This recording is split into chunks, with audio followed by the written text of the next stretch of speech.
Hello दोस्तों, स्वागत है आपका हमारे YouTube चैनल यात्रा व्लॉग्स पर।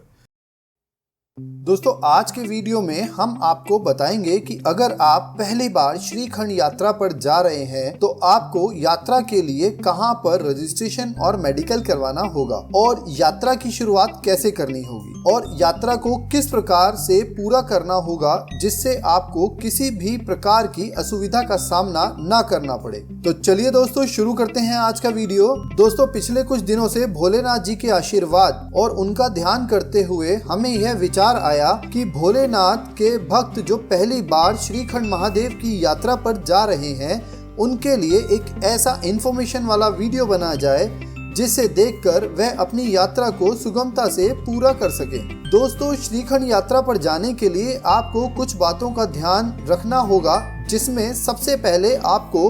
दिल्ली, कालका, शिमला होते हुए रामपुर बुशहर तक पहुंचना होगा और फिर वहां से आप रामपुर से निरमंड होते हुए पहुंच जाएंगे जाओ विलेज, जहां से आपको 3 किलोमीटर पैदल चलकर पहुंचना होगा सिंहगाड़ के बेस कैंप में। दोस्तों, सिंहगाड़ बेस कैंप पर आपको रजिस्ट्रेशन करवाना होगा और वहीं पर आपका मेडिकल चेकअप करके आपको फिटनेस सर्टिफिकेट दिया जाएगा। दोस्तों, यह करवाने के बाद आपको यात्रा की शुरुआत करनी होगी, लेकिन यहाँ पर ध्यान देने वाली बात यह है कि अगर आपको यहाँ दोपहर का लगभग 1 बज जाए तो यात्रा पर ना जाएं, मतलब यात्रा की शुरुआत ना करें और बेस कैंप सिंहगाड़ पर ही रुक जाएं और रेस्ट करें और यात्रा की शुरुआत अगले दिन सुबह 5 बजे के आसपास से शुरू कर दें। इसका कारण यह है कि जो सफर के दौरान जो थकावट आपको हुई होगी दिल्ली, कालका, शिमला, रामपुर के दौरान, पहले तो वह दूर हो जाएगी और आप दोपहर की धूप इत्यादि से भी बच जाएंगे। दूसरा, क्योंकि पहले 12 किलोमीटर की चढ़ाई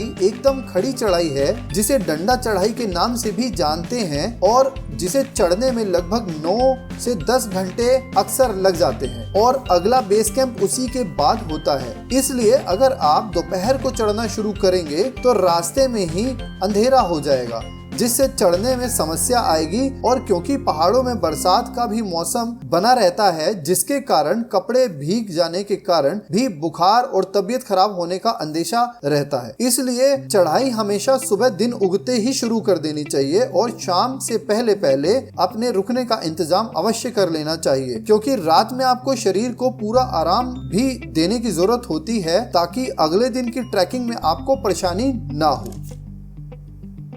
दोस्तों, डे 1 में आप 12 किलोमीटर थाचड़ू तक चढ़ें और फिर रेस्ट करें और अगले दिन यानी डे 2 को फिर 5-6 बजे सुबह चढ़ना शुरू करें और भीमद्वारी या भीमद्वार तक पहुंचकर रेस्ट करें। ऐसा करने से आपकी थकावट भी कम होगी और बॉडी को प्रॉपर रेस्ट भी मिल जाएगा, जिसका फायदा आपको अगली सुबह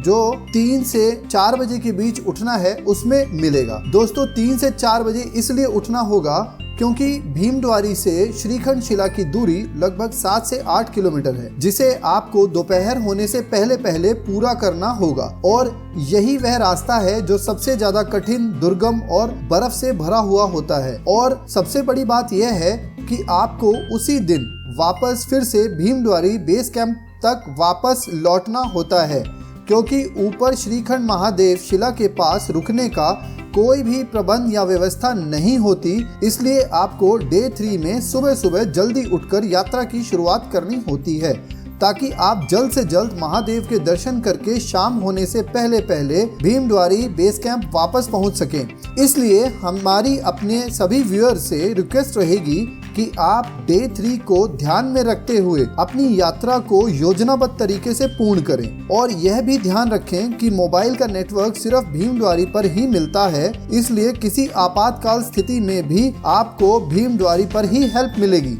दोस्तों, याद रखें कि चढ़ाई के दौरान आपके पास रुपए पैसे कैश में ही होने चाहिए, क्योंकि ज़्यादातर दुकानदार कैश में ही डील करते हैं और क्योंकि खाना पीना और रहना आपको टेंट में ही होता है, इसलिए अपने साथ एक सुनिश्चित नकदी यानी कि कैश लेकर चलें। दोस्तों, डे 3 की चढ़ाई के दौरान इस बात का खास ख्याल रखें कि यात्रा को अकेले ना करें और ग्रुप के साथ रहें, क्योंकि कई बार यात्रा के दौरान कोहरा अधिक होने के कारण रास्ता नहीं दिखाई देता और अकेले होने के कारण आप रास्ता भी भटक सकते हैं। इसलिए इस रास्ते में सतर्कता बरतना बेहद आवश्यक है। अगर आप अकेले हो तो इस लास्ट 7 किलोमीटर के लिए किसी न किसी ग्रुप के साथ जुड़ जाएं और ध्यान रखें, यहाँ प्रशासन द्वारा पत्थरों को लाल और पीले रंग में रंग कर रास्ते की पहचान बनाने की कोशिश रखी गई है। दोस्तों, आखिर में आपसे यही कहना चाहेंगे कि किसी भी प्रकार की घबराहट होने पर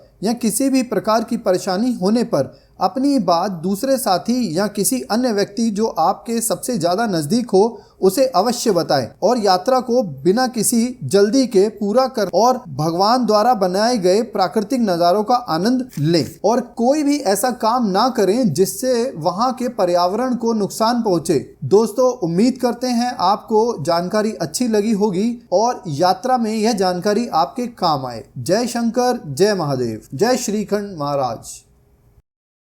दोस्तों, हमारे साथ जुड़ने के लिए हमारा चैनल सब्सक्राइब करें और बेल आइकन को भी प्रेस कर दें, जिससे कि आपको नए नए और लेटेस्ट वीडियोस देखने के लिए नोटिफिकेशन मिलते रहें। धन्यवाद दोस्तों।